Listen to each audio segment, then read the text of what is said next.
Hi. So in these strange times, there's always an opportunity to get in touch with your superpower. And the superpower's calm. So let's do it. So the first thing I wanted to mention was about seating to access your superpower. So to access our superpower of calm, what we need to do is find ourselves in a sitting position that's really comfortable, that one can sustain, or that you can sustain for maybe 5 minutes or so. The reason you do this is because all you need to think about is how your breath is doing, and you shouldn't have to think about, is my knee going to sleep? Is my breath changing because of stresses in different parts of my body? And in order to do that, we need to find the perfect seated position for you. So I'm going to just demonstrate a couple, see how you get on with those, and then from there we can get started with some superpower breathing and let's call it mindfulness, I suppose. So the first thing one wants to do is, if you're sitting on a chair like this because all your other chairs are not too, you don't like sitting on the floor,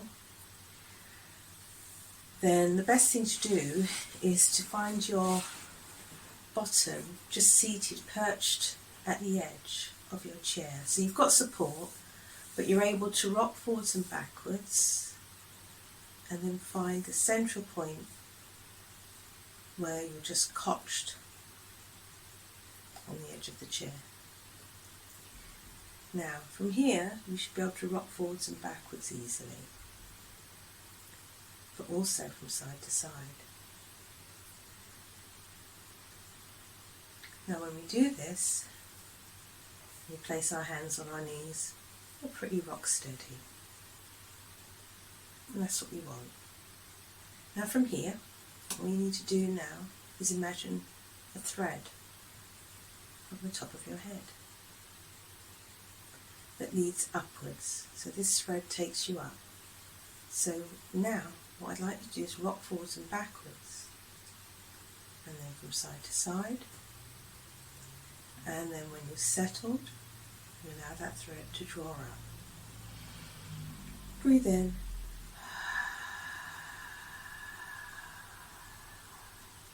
And out. Hello, I'm back. And this is the second version of the same meditation in effect, but the reason why I'm now on the floor is because I was thinking, well, you know, some people like to sit on the floor and it's good that way, so I'm going to do like a couple of different versions of the seating just to help. So one of the ways of sitting, what we all know about, is sitting cross-legged. So we do it at school, we get into this position. Now if you're comfortable sitting cross-legged, you can do it a couple of ways. You can rest your shins literally on your heel and your foot, like so that your knees are a little bit up. Now as long as you feel pretty steady and can move about in that position, that's pretty good. And you can tell usually by just moving around. If there's any point where your knee gives you a bit of jip, or your ankle or anything like that, then you know, right, maybe not be able to manage this for 10 minutes. So then what you can do is swap sides. Now, it may well be, excuse the hole in my sock, it may well be that this is not available to you either. And I know I can feel certain bits of me aching already. So through fluid movement, it's fine for me to sit in this position for a while, but not to be static for 5 minutes. It's not going to happen. So that's two options. So sitting cross-legged is two options. The other option is kneeling. So if you're happy to kneel, like so, for a while, this is quite a nice position to be in.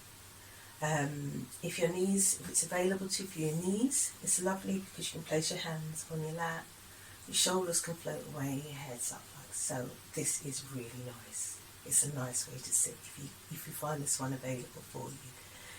You can check the posture, you can rock around okay. this is a good posture. Right, so then we get into props.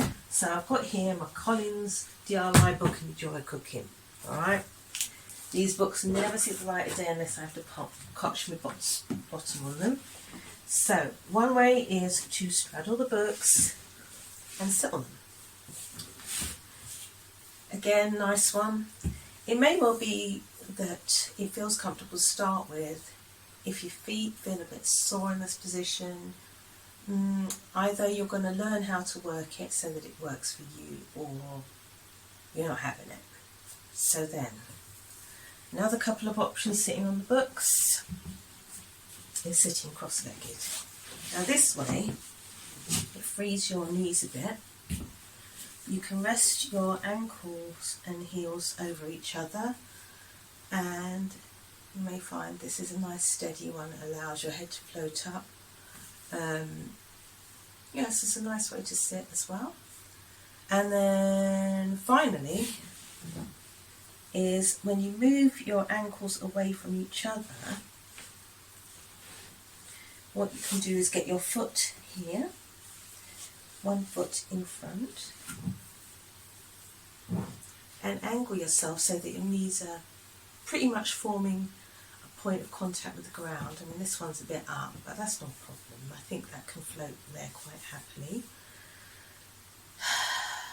Again, you can rock forwards and backwards to double check. Check in with yourself, allow your head to float up. How's it feeling? If that's feeling good.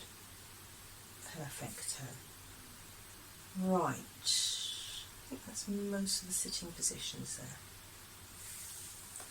So, often times, if you feel like, say if you've got a knee that's floating up like mine in this position, you just get yourself a cushion and you can place it under your knee, like that. And I think that is what I'm going to do.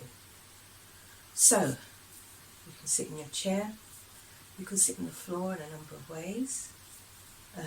You can use props to help you access a seated position that has you nice and steady, because your main focus for breath work or for mindfulness or meditation is to allow the body to be as relaxed and alert as possible, but also to allow you to just concentrate on your breath.